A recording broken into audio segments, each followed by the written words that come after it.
Les Russes poursuivent leur avancée à Pokrovsk, à Kourakov, plus au sud aussi à Velika, Novozilka. Là, les Ukrainiens ont perdu les territoires et depuis cet automne, les Russes tentent d'encercler la ville. Hier, ils ont revendiqué la prise d'un nouveau village voisin. Nos envoyés spéciaux sont allés à la rencontre de dronistes qui tentent de contrer les avancées russes. On est à 2 km du front et c'est un reportage de Claire Cambier, Thibaut Bruck et Sergueï Chestak. Nous accompagnons ces soldats sur leur position, au point du jour, l'heure où la visibilité est la moins bonne pour les drones. Changement d'équipe, Sacha, Vitali et Dima prennent leur quartier. Leur spécialité, la reconnaissance. Ces dronistes vont se relayer toutes les 4 heures au pilotage. Vitali prend le premier quart. Tu as la stabilisation, tu peux observer en détail. Oui. Cette nuit encore, des soldats sont tombés au front. Regarde les brassards, c'est les nôtres ou pas? Ah non, ils sont rouges. De simples bouts de scotch ou de tissu pour reconnaître son camp. Ici, rouge pour les Russes, jaune pour les Ukrainiens.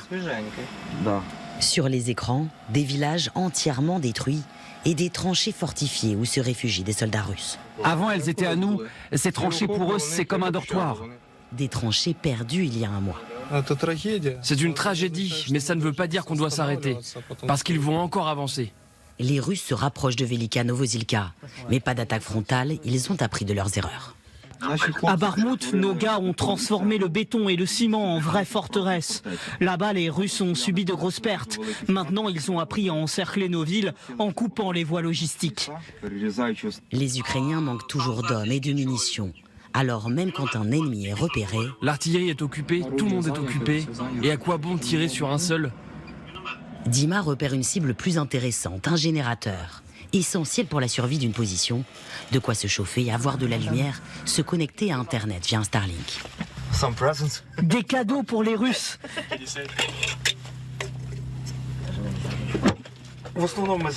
D'habitude, on fait du renseignement, mais si on a l'occasion d'envoyer des Russes en enfer, pourquoi pas en profiter?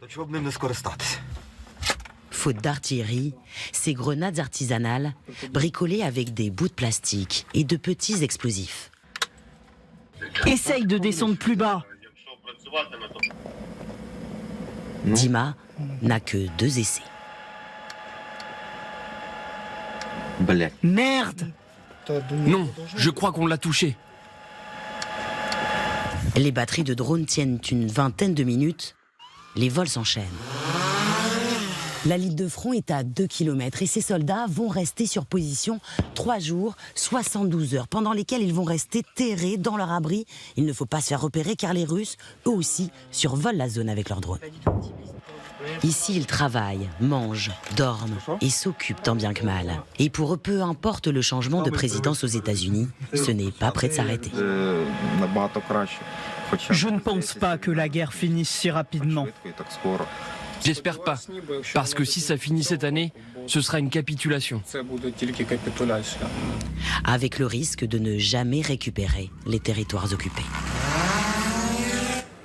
C'est terrible ce que dit ce soldat en espérant que ça ne s'arrête pas tout de suite parce que le Donbass, c'est l'objet central vraisemblablement des négociations. Ce qu'on disait tout à l'heure, c'est qu'il n'y a pas de gagnant en fait.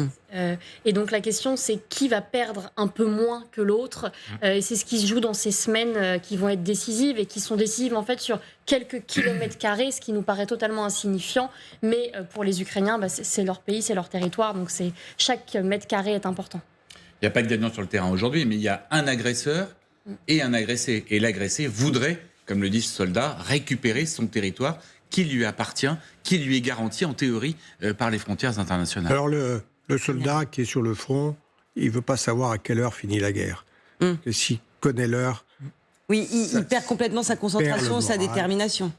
Donc il ne veut pas savoir. C'est important ce que vous dites. Ça s'arrêtera, mais il ne veut pas savoir quand. Ce sera quand son commandant lui dira « ça y est, tu peux rentrer chez toi ». Quand il entendra le clairon, s'ils ont encore des clairons, il sonnera le cessez-le-feu. Sinon, il ne veut pas savoir. Vous savez, comment voulez-vous combattre si vous savez que la guerre finit dans 8 heures et que vous êtes en première ligne? C'est pire que tout.